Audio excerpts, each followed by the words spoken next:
देखिए जी आज हम चलते हैं इस क्लास आगे चलते हैं। देखिए कह रहा है क्या, किसी पुस्तकालय में 20% किताब हिंदी, बची हुई किताबों का 50% अंग्रेजी तथा बची हुई किताबों का 30% फ्रेंच तथा बची हुई 6300 किताबें धार्मिक किताबें हैं। ठीक है, तो पुस्तकालय में किताबों की संख्या ज्ञात करें। ठीक है, तथा बची हुई 6300 किताब जो है धार्मिक किताब है। समझ रहे? तो देखिए मान लेते हैं जी कि पुस्तकालय में जो किताबों की संख्या थी वो x थी। अगर 20% किताब हिंदी की है तो बचा कितना? देखिए 20% का फ्रैक्शन बना हमारा 1/5। अगर 5 का 20%, अगर एक किताब हिंदी का है तो 4 किताबें कौन सी बची हुई किताबें कितनी हैं? 4। तो 4/5 हमारा किताबें हैं।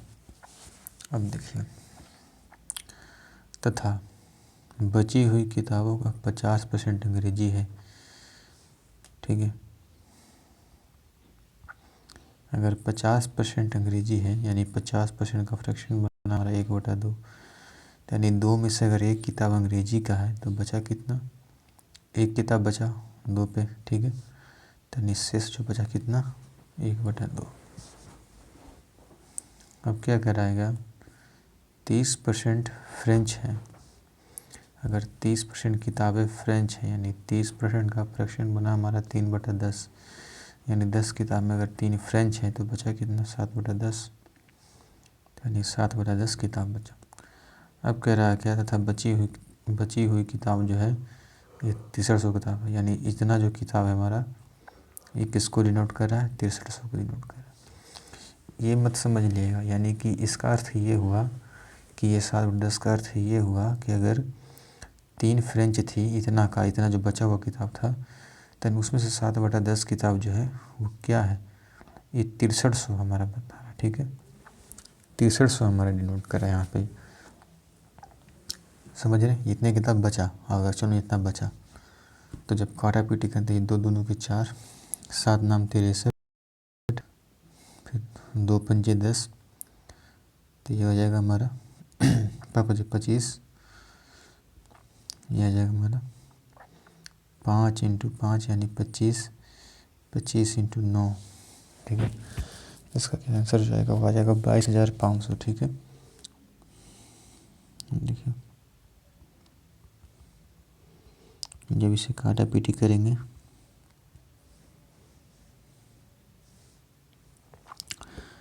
तो ये 2 दूनी के 4 गया। ठीक है, फिर उसके बाद ये 10, ये हुआ 7 नाम 63, तो ये आया हमारा 900। ठीक है, तो 900 जमा 25 क्या आ जाएगा हमारा? 25 नाम 2 25, किताबों की जो संख्या थी वो कितनी थी? 22,500। यहाँ पे 22,500 होगा। ठीक है, अब आइए इसके आगे चलते हैं।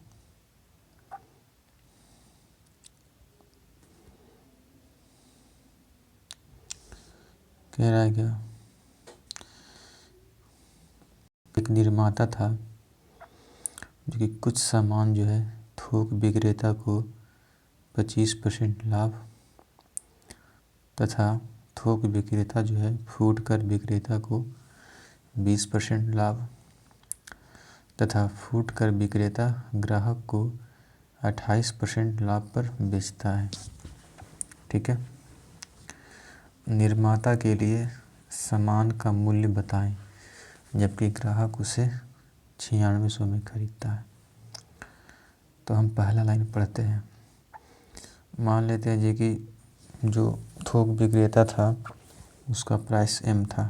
ठीक है, 25% लाभ पे बेचा तो चीज़ें कितना में बेचा? तो 25% की फ्रैक्शन बनी हमारी 1/4, यानी 4 में 1 का लाभ कमाया तो कितने का लाभ कमाया? यानी 5 का लाभ कमाया, यानी 5 में बेचा।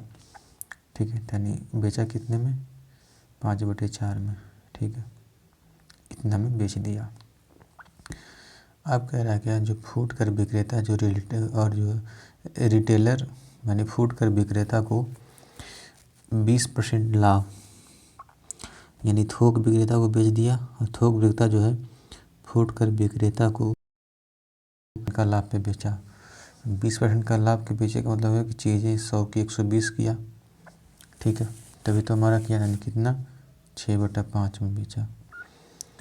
अब जो फूट कर विक्रेता जो है 28% लाभ पे बेचा, ठीक है, यानी जो फूट कर विक्रेता था वो ग्राहक को 28% लाभ पे बेचा। तो देखिए 1/4 होता है हमारा, देखिए 25% का मतलब हुआ हमारा क्या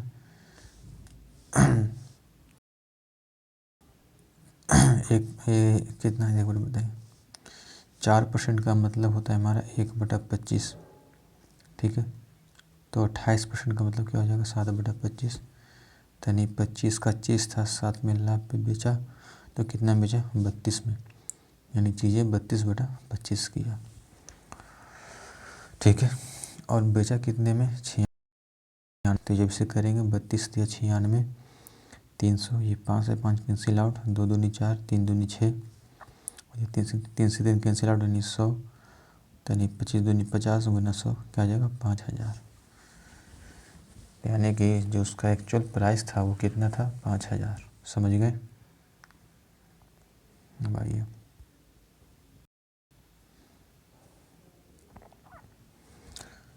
देखिए सवाल को पढ़िए।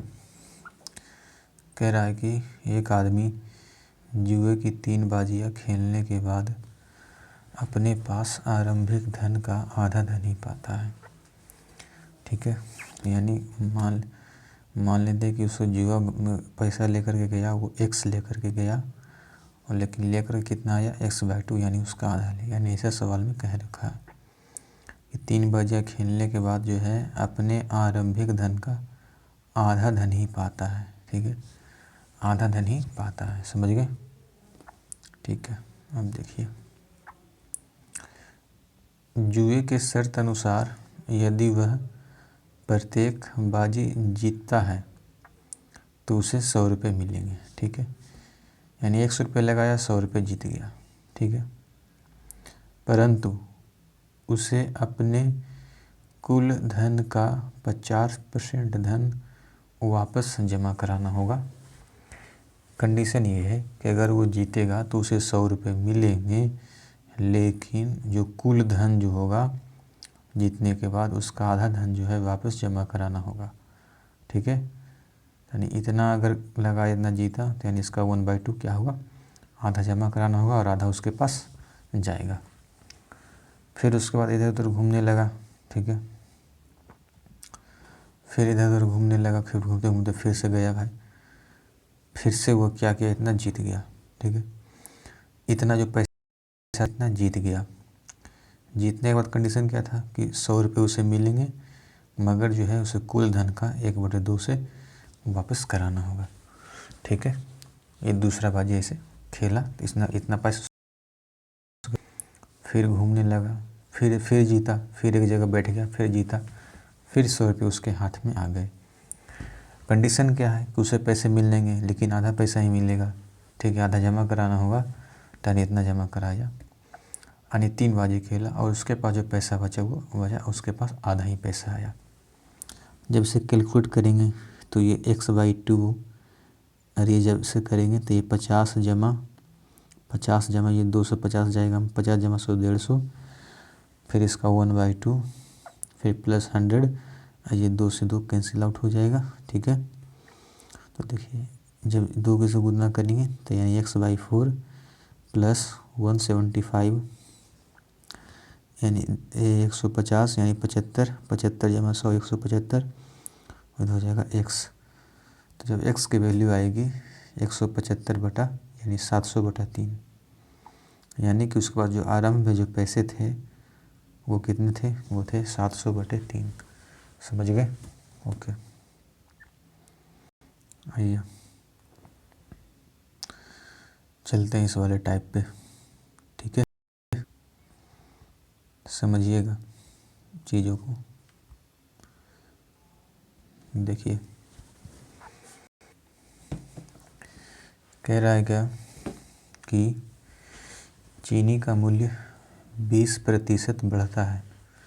ठीक है, चीनी का मूल्य 20% बढ़ता है। इससे पहले मैं आपको एक चीज़ें बताना चाहता हूँ। मान लेते हैं कि देखिए जी, आपको जो है दिल्ली से जयपुर जाने में 10 लीटर पेट्रोल खर्च होता है। ठीक है, 10 लीटर पेट्रोल खर्च होता है दिल्ली से जयपुर जाने में, और तेल की जो कीमत है वो है 50 रुपये पर लीटर।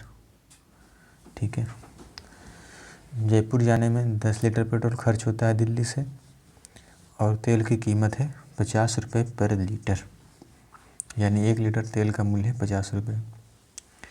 अब मैं कहता हूँ कि जी यहाँ से जो है 20% जो है पेट्रोल का दाम जो है बढ़ गया।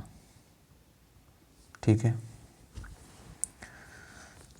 पेट्रोल का जो दाम है जो बढ़ गया, तो बताइए उसके खर्च में कितने % का वृद्धि होगा। ठीक है, उसके खर्च में कितने % का वृद्धि होगा ये आपको बताना है। समझ रहे?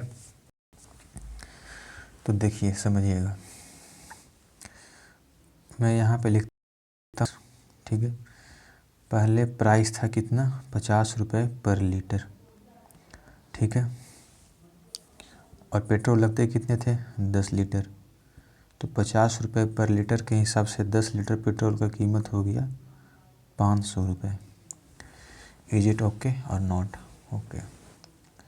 अब कह रहा है क्या कि 20% जो है पेट्रोल का मूल्य बढ़ गया, यानी कि 50 का 20% यानी 1/5, ये 5 समझ यानी कि 50 का 20% यानी 10 रुपये, यानी 10 रुपये बढ़ गया चीज़। यानी कि पहले मिल था 50 रुपये पेट्रोल का, लेकिन अब मिल रहा है क्या, 60 रुपये पेट्रोल।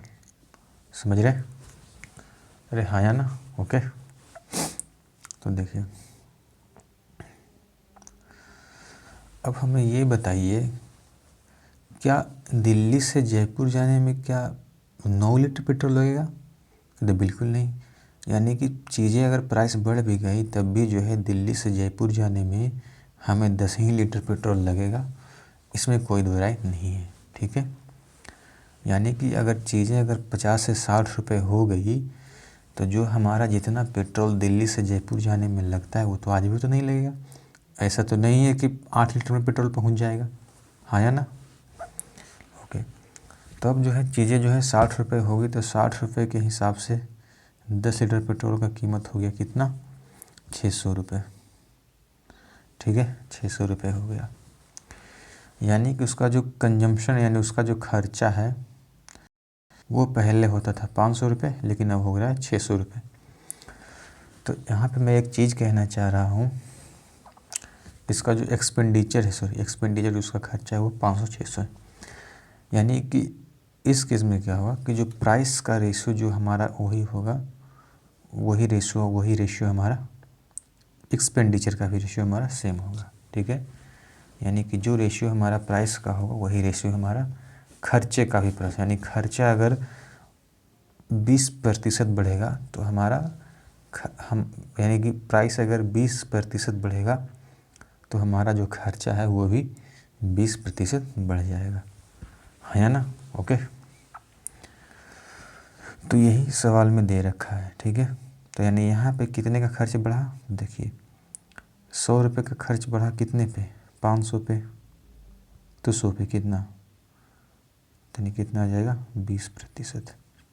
ठीक है, यानी प्राइस अगर 20% बढ़ा तो खर्चा भी हमारा 20% बढ़ जाएगा। ठीक है, तो देखिए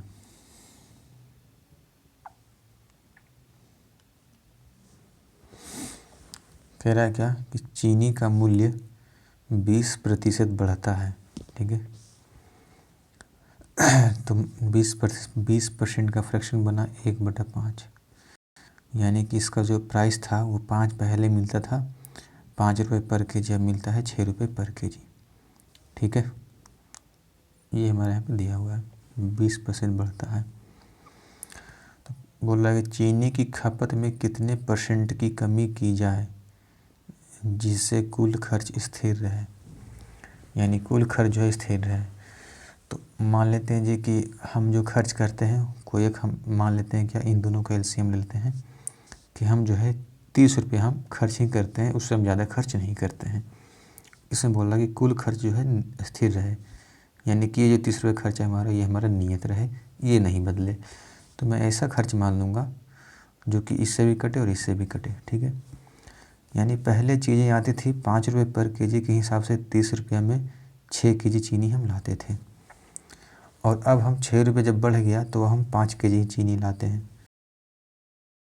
खर्चा अभी भी क्या है हमारा, 30 रुपये ही है। ये तो हमने नहीं बढ़ाया। तो यानी कि एक चीज़ यहाँ पे गौर कर रहे होंगे कि जो एक्सपेंडिचर,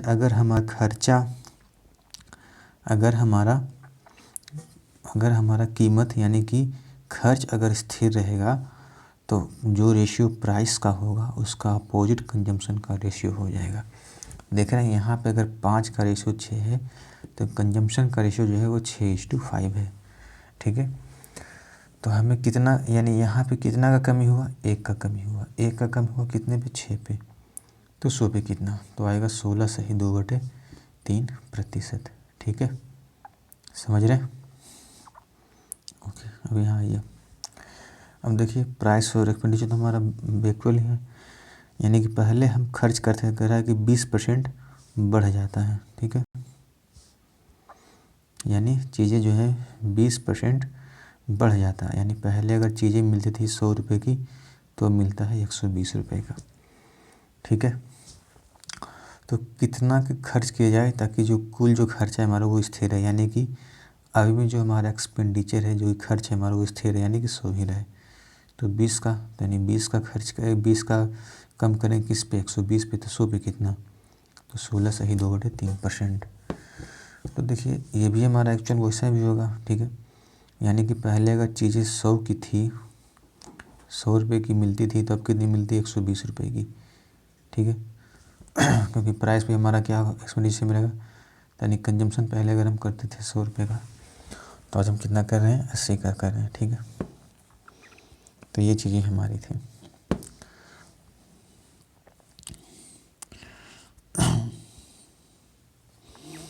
देखिए उसी प्रकार से हमारा ये वाला सवाल है कि चीनी का मूल्य 30% बढ़ता है, ठीक है, यानी इसका जो एक्सपेंडिचर मान लेते हैं क्या, प्राइस 30% बढ़ता है, तो चीनी की खपत में कितने % की कमी की जाए जिससे कुल खर्च स्थिर रहे, ठीक है। यानी 100 से 130 हो गया, ठीक है, और प्राइस और एक्सपेंडिचर हमारा एक सेमी रेशियो में होता है, ठीक है। तो यानी 30 का कमी करेंगे 130 पे, तो 100 पे कितना, ठीक है। तो 3/13 क्या, तो 1/13 होता है क्या, 7 सही 9/13%, ठीक है। तो 3/13 क्या हो जाएगा, 21 सही 27/13%, यानी 21 सही 1/13%, ठीक है, समझ रहे हैं। यानी 23 सही 1/13% हमारा हो जाएगा। देखिए उसके बाद कह रहा है क्या, कह रहा है चीनी का मूल्य यदि 20% घटता है, ठीक है, तो चीनी की खपत में कितने प्रतिशत की बढ़ोतरी की जाए जिससे कुल खर्च स्थिर रहे।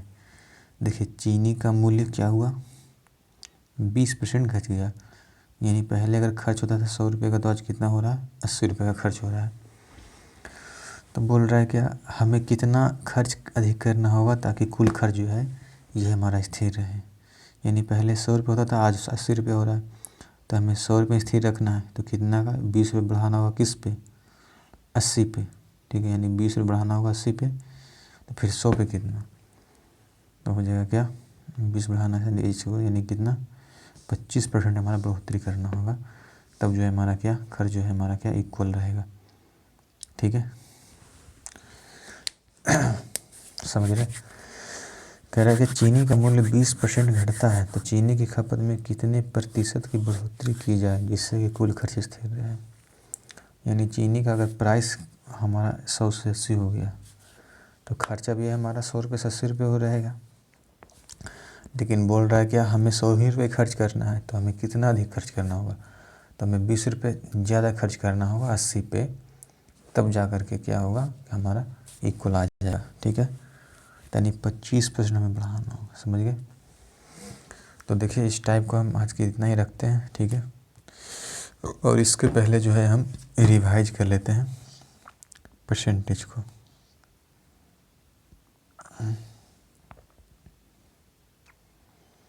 देखिए 1/3 होता है 0.33, 2/3 होता है 0.66, 1/6 होता है 0.166, 1/7 होता है 0.14, 1/9 होता है 0.11, 2/9 होता है 0.22, 3/9 होता है 0.33, 1/12 होता है क्या 0.8, 0.0833 यानी 0.08, 1/11 होता है 0.09। ठीक है, यानी 1/12 होता है 0.08, 1/15 होता है 0.066, 1/16 होता है 0.0625, 1/14 होता है 0.071। ठीक है, देखिए फ्रैक्शन इसको पढ़ लेते एक बार। देखिए 1/2 होता है हमारा 50%, 1/3 होता है 33:1/3%, 1/4 होता है हमारा 25%, 1/5 होता है 20%, 1/6 होता है 16(2/3%, 1/7 होता है 14(2/7%, 1/8 होता है 12.5%, 1/9 होता है 11:1/9%, 1/10 होता है 10%, 1/11 होता है 9:1/11%, 1/12 होता है 8:1/3%, 1/13 होता है 7:9/13%, 1/14 होता है 7(1/7%, 1/15 होता है 6(2/3%, 1/16 होता है 6(1/4%। ठीक है, 1/17 होता है 5(15/17%, 1/18 होता है 5(5/9%, 1/19 होता है 5(5/19%। ठीक है, 1/18 होता है 5(5/9%, 1/19 होता है 5(5/19%, 1/20 होता है 5%, 1/24 होता है 4(1/6%, 1/25 होता है 4%, 1/30 होता है 3(1/3%, 1/40 होता है 2.5%, 1/50 होता है 2%, 3/8 होता है हमारा 37.5%, 5/8 होता है 62.5%, 4/7 होता है 57(1/7%, 5/7 होता है 71(3/7%, 5/6 होता है हमारा 83(1/3%, 1/35 होता है 6.7%। ठीक है, तो चलिए आज के लिए इतना ही, बाकी का अगले दिन। ठीक है, सो थैंक यू, आप लोगों का बहुत बहुत शुक्रिया।